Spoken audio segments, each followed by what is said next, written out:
Welcome again to the Foundation for Defense of Democracy's annual Washington Forum. My name is Ken Schwartz. I'm a proud member of the FDD board. Today I have the pleasure of introducing a distinguished public official, Robert Casey, the senior senator from the state of Pennsylvania. He has served since 2007 as chairman of the Near East and South Asia Subcommittee of the Senate Foreign Relations Committee, and this only in his first term. One can scarcely imagine a more interesting or more challenging time to occupy that position. The past 2 years in the Middle East have seen wars across international borders and within them, the collapse of regimes that had ruled for decades, and the rise of new political movements that may yet turn hostile to the United States and its allies. In the face of these new developments, Senator Casey has led the way on many issues of great concern to FDD. He is the founder and co-chair of the bipartisan Senate Caucus on Weapons of Mass Destruction and Terrorism. In that capacity, he has worked across the partisan divide to highlight the serious threat of weapons of mass proliferation that weapons of mass proliferation poses. Few leaders have done as much as Senator Casey to confront Iran, our greatest threat in the Middle East. Senator Casey has often led the way on new legislation to pressure Iran's leaders to abandon their unlawful nuclear activities and their efforts to destabilize the Middle East. In 2009, Senator Casey authored the Iran Sanctions Enabling Act, authorizing U.S. companies to divest their pension funds from any entities doing business with Iran's energy sector. In February of this year, Senator Casey authored a bipartisan resolution passed by a unanimous vote of the Senate expressing support for Iranians' right to freedom of assembly, speech, and due process. A day earlier, Iranians had taken to the streets to lead peaceful demonstrations against the government, only to be repressed by the besieged militiamen. During times of both peace and conflict, Senator Casey has traveled to the region to safeguard our interests and those of our allies. In July, he led a Senate delegation to the Middle East to discuss the ongoing threat posed by Iran and to review developments in the Middle East peace process. Senator Casey has traveled to Saudi Arabia, Kuwait, Iraq, Israel, the West Bank, Lebanon, and Egypt, where he met with top officials. He met with U.S. troops in Iraq and Kuwait. And in Iraq, he also met with Vice President Biden and General Ray Odierno, commander of U.S. troops.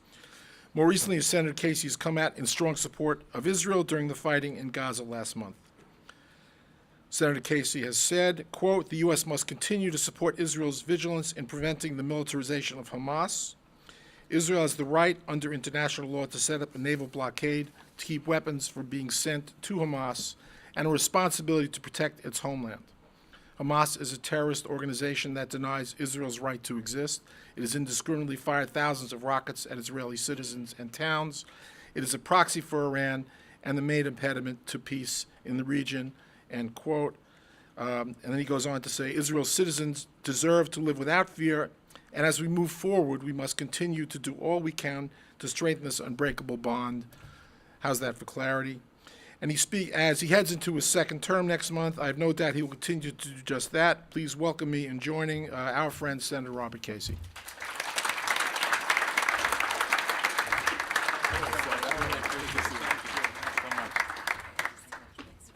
Thank you. Well, thanks so much, Ken, for that introduction. I'm honored to be here for so many reasons. To follow the chairman is always an honor, and so grateful for that. But I'm especially glad to be here today because I almost wasn't, not in a dramatic way, but we were all set to have a meeting and then a vote that would involve the debt ceiling. It just arose very quickly in the Senate, and as you know, not much arises quickly in the Senate on anything. So there was a meeting called for 1 o'clock with our caucus, and then there was going to be a vote after that, or so we thought. That lasted about 18 minutes, and then it got changed. So thank goodness we're here. We probably should still do that vote at some point, but it won't be today. But I do want to thank you for this opportunity. I want to thank Ken, especially for his kind words and his friendship. I also want to thank FDD's chairman, Ambassador Jim Woolsey. It's your president, Clifford May, and executive director Mark Dubowitz, who we saw coming in today, and also the staff who are responsible for our visit here and are so helpful when we have reached out to them. And I have to thank my staff, but in a very specific way, Damian Murphy, who's here with us somewhere in the back, who does extraordinary work on my behalf, and I think by extension on behalf of the people I represent in really the United States, because it's a lot of work to staff a member of the Foreign Relations Committee and to staff someone who's chairman of the subcommittee, the Near East and South and Central Asian Affairs Subcommittee. So I'm grateful. I'm also humbled by the opportunity to speak to this audience. I come here not just in gratitude, but with a full measure of humility, because I know of the collective wisdom, knowledge, and experience of people in this room, and I'm especially grateful. I don't, on days like this, I'm not sure I'm worthy to talk to you or talk at you, so to speak, but I'm grateful to share some ideas and hopefully to do some follow-up. We're a little bit tight on time today, so as we were preparing today's remarks, yellow sections have been deleted, you'll be happy to know, in the interest of time. But I am grateful because this is an especially difficult time in our country, because we obviously have huge economic and fiscal challenges that you're reading about, and frankly there's a good degree of worry about every day. But those challenges, I think, are side by side with a whole host of international and foreign policy and security challenges. And we can't separate the two. When you're talking about our fiscal situation, there's an obvious connection to our national security. So I'm cognizant of the connection, but today, of course, we'll be speaking only about foreign policy, and in particular, in a very focused way on Syria. But I do want to thank those who've made this possible. And as the chairman of a key subcommittee, I value the work that you do, each of you do, and FTD does, on a range of policy issues, whether it's the security of our troops in Afghanistan, as I mentioned, Syria, which I'll focus on, but also the work that you do to strengthen our policy as it relates to the regime in Iran. And Ken was kind enough to outline some of my work there. But your team has brought to the forefront carefully thought out and persuasive research and policy positions that have been an outstanding resource for those of us in Congress, and I'm especially grateful for that kind of help. I know that the theme of this year's forum is, quote, dictators and dissidents, should the West choose sides, unquote. Quite topical, given the events that have played out most recently, whether it's the Arab Spring, whether it's the nascent democratic openings in places like Burma and otherwise. I would argue that the central question, maybe, is one of process. That question being whether the U.S. and the West should support the democratic process such that citizens are able to choose their own leaders.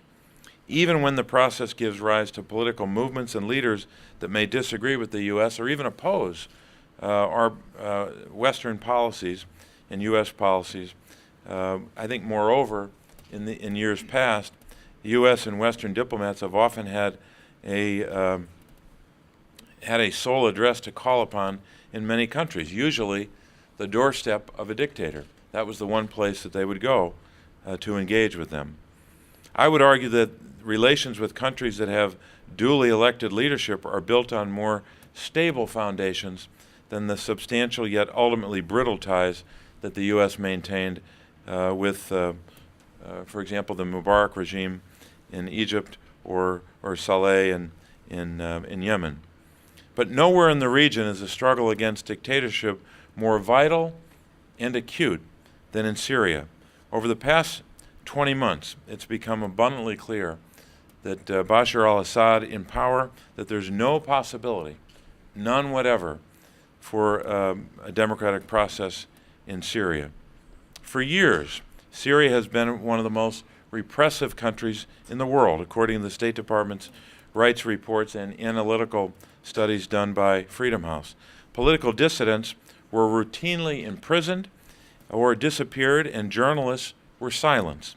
Human rights activists operated underground, living in constant fear of the dreaded mukhabarat. Meanwhile, Mr. Assad professed a commitment to playing a constructive role in the region. and he was cast by many as a, quote, reformer. But his terrible treatment of his own people should have been a strong indication of what he was really all about. How a government treats its people is a true testament to its character. How a government treats its own people is an indication of how it will act on the world stage. We've seen how Assad operates in the region and how his ties to Iran and Hezbollah has strengthened over the years. Iran has desperately sought to bolster the regime in Damascus, its only true ally in the region. This has meant providing weapons, logistical support, and tactical advice to Syrian government forces. Iran has also used Syria as a conduit for support to Hezbollah, as that terrorist organization has substantially increased its arsenal of rockets and missiles, restocking after the 2006 war with Israel. I've sought to use my position in the Senate as chairman of the subcommittee to put a bright spotlight on the destructive terrorist activities that Hezbollah continues to conduct in the region and around the world. After al-Qaeda, Hezbollah has killed more Americans than any other terrorist organization. In recent years, it and its Iranian backers have been tied to terrorist attacks or planned attacks in Turkey, Cyprus, India, Thailand, and Azerbaijan.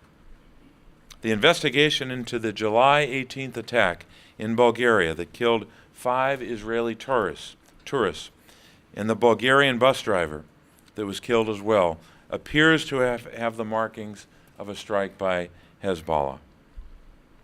Last year, I chaired a foreign relations hearing on the growing threat posed by Hezbollah, and in September, I led a letter of 76 senators to EU Foreign Policy Chief Catherine Ashton, strongly urging the European Union to designate Hezbollah as a terrorist organization.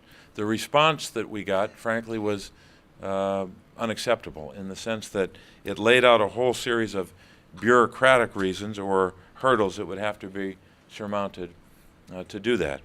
I don't think that should be acceptable to us ever when it comes to this terrorist organization. So in the coming days, I and Senator Lieberman and Senator Risch, which will make it tripartisan, will introduce a resolution with the same message that we sent to Catherine Ashton.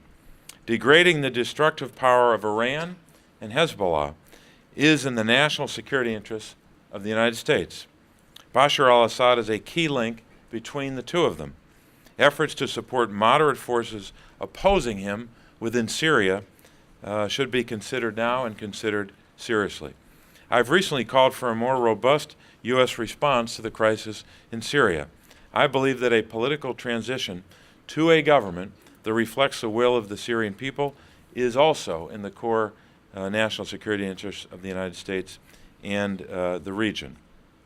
Moreover, this change would align with our values of supporting the democratic process and the basic rights and freedoms that should be enjoyed by all people, regardless of religion, ethnicity, or gender.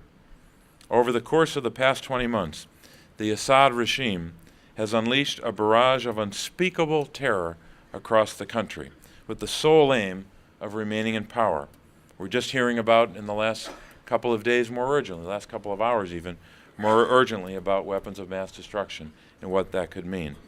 More than 40,000, and we know that's a conservative number, more than 40,000 Syrians have been killed and countless have been injured. Refugees have surged into neighboring Turkey, Jordan, Lebanon, and Iraq, taxing the limits of those countries' capacity and creating a regional crisis. Assad's escalation of violence has reached a point where fighter jets have been used to kill civilians standing in bread lines, according to Human Rights Watch. It's hard to comprehend that happening in any country, but that is what has played out. This regime's shocking capacity for widespread terror may only grow as we see reports that chemical weapons have been prepared for use. Meanwhile, international institutions have largely remained on the sidelines, held hostage by the the reprehensible policies of the Russian and Chinese governments.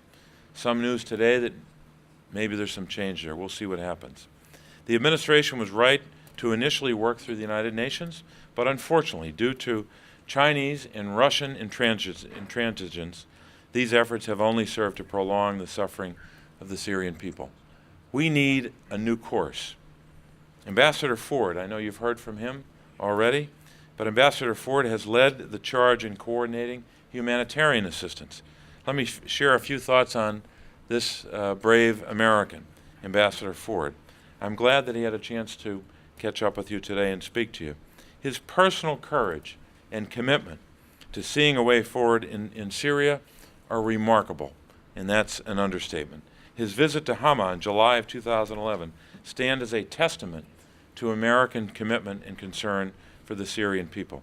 I was proud to chair his confirmation hearing to serve as ambassador and have appreciated his friendship and openness to engaging with Congress over the course of this crisis. He is precisely the kind of diplomat we need in these challenging times in the Middle East, and we need more Robert Fords, without question.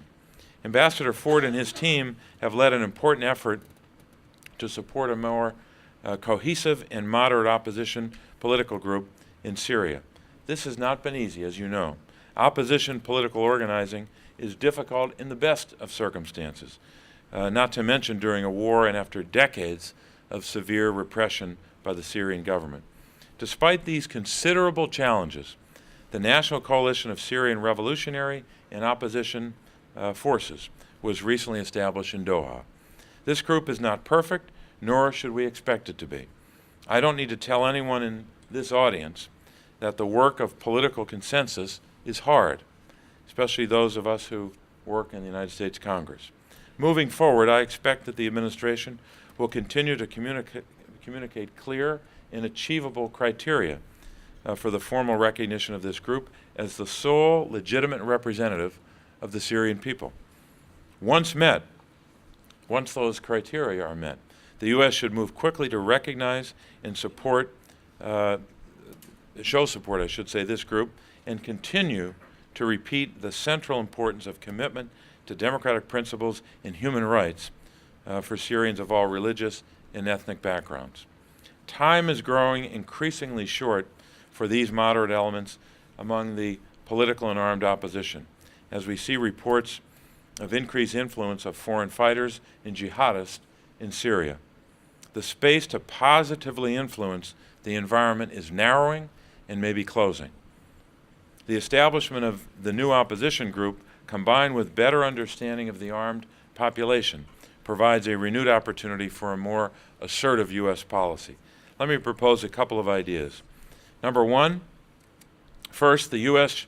must lead an effort to better coordinate international support for the moderate Syrian opposition. Several countries over the past 20 months have provided different degrees of military, political, and humanitarian assistance to Syrian opposition groups inside the country, which has led to a common complaint from those in the opposition.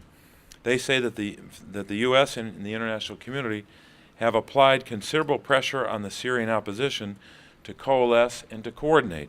Yet these countries providing assistance to the opposition are sometimes not coordinated among themselves and sometimes work at cross purposes. They want us to heed our own advice, which I think is a fair statement. Lack of international coordination has served to exacerbate tensions within the opposition inside the country and to empower jihadist elements who are active there. U.S. leadership among interested countries would help to better coordinate these efforts and bolster the position of moderate elements.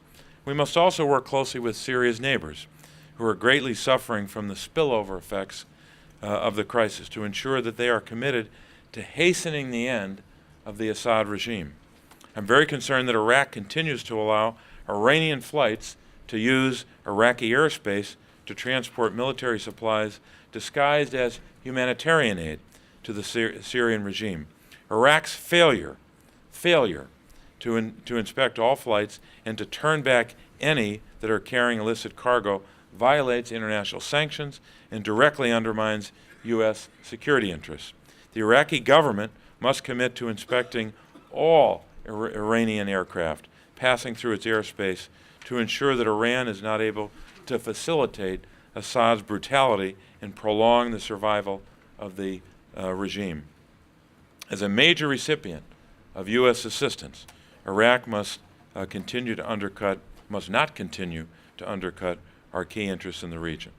Second, the U.S. should consider initiating security cooperation to include training and intelligence sharing with heavily vetted opposition groups that are committed to the democratic process and universally accepted human rights and human rights principles. I understand that organizations like the Syrian Support Group have developed criteria and secured commitments from commanders on the ground to abide by internationally accepted human rights norms and conventions relative to behavior during armed conflict. We should make sure that if we take this step, that we ensure that that happens. Third, the U.S. should consider measures that would hamper the ability of the Syrian Air Force to conduct aerial attacks on civilians. NATO is finalizing the fielding of Patriot missile batteries, which is an important step in the right direction. While defensive in nature, I think that these batteries are an important display of international solidarity with Turkey and the Syrian people. The administration should also examine and assess other ways in which the Syrian Air Force can be deterred or degraded, including the use of surface-to-surface Tomahawk missiles to degrade the Syrian Air Force's ability to take off. So planes on the ground is what we're talking about here. Fourth, as part of our support for the opposition, we should be working to identify ways to strengthen moderate elements within the country with direct monetary support. Years ago, the international community provided oil and energy assistance to towns led by democratic forces opposed to Mr. Milosevic in Serbia. This assistance helped to bolster the standing of these leaders in the eyes of their constituents and helped them to provide much-needed heating services during the cold Serbian winter. In Syria, the humanitarian situation is considerably more dire, but so is the need for Syria's emerging Democrats to deliver to their constituents. If we can help them and help them on this front in a way that does not exacerbate international opposition dynamics, then we should. Fifth and finally, as soon as the security situation permits, the U.S. should enhance our diplomatic engagement in Syria by sending emissaries to meet with members of the political opposition in the northern part of the country. This important display of solidarity would greatly enhance U.S. standing among moderate opposition, the moderate opposition, and would include our ability to undermine what will be considerable challenges in a post-Assad Syria. Greater U.S. engagement is essential to ensuring that this conflict ends with the removal of Bashar al-Assad and that Iran and Hezbollah are significantly weakened. All of this is clearly within our national security interests. While I do not support the use of U.S. forces on the ground in Syria, I believe that the U.S. can and should take more concrete steps to demonstrate support for the transition. While we can't predict exactly what a new Syrian government will look like, we can encourage moderate actors to take center stage and emphasize the importance of the process of building institutions, the process of electing new leaders, and the process of bringing together Syrians of different backgrounds to pursue a common goal of peace and representative government. This is a goal worthy of supporting, and I hope that the U.S. will demonstrate our commitment to these core principles in the weeks and months ahead. I know we're short on time, and thank you for your attention. God bless you, and thank you.